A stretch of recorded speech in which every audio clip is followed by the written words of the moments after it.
میں دوجی دلیل کرنا چاہنا، بڑا معروف واقعہ ہے۔ میرے نبی جا رہے نے، ایک ہرنی نو ایک یہودی نے جال دے اندر پھسایا ہویا ہے۔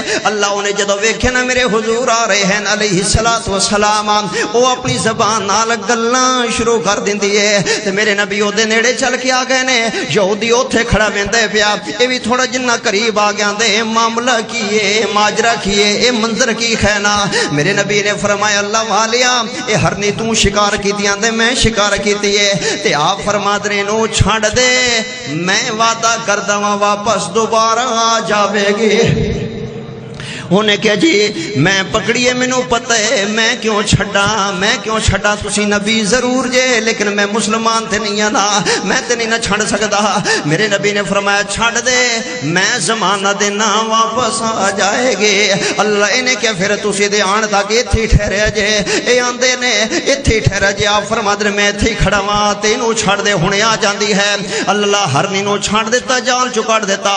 تھوڑی دیر دے بعد ہرنی سامنے دوڑ دی نظر آ رہی ہے نا، دوڑ دی نظر آ رہی ہے تے آ کے سر میرے نبی دیاں قدم اندر رکھ لیندی ہے تے زبان حال آ دی ہے حضور میں آ گئی حضور میں آ گئیاں۔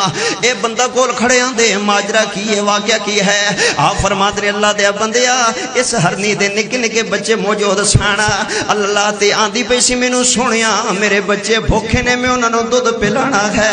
انہیں مینوں پھڑ رہا وے، اینوں آکھو ایک وار مینوں چھڑ دے وے، میں بچیاں نوں دودھ تے پلا لواں۔ اللہ تے میں جدوں گئی نا بچیاں نوں دودھ پلان واسطے میں واپس آن لگیاں، نکے نکے معصوم بچے مینوں چمڑ گئے نی امی کدھر جا رہی ہیں تے میں انہاں نوں چھڈ کے دودھ پلا کے آ گئیاں۔ اے گل کہہ کے کہ بچیو ماں تے راضی رہے جے، میں نبیاں دے سردار نال وعدہ کر کے آئیاں، میں مدینے دے تاجدار نال وعدہ کر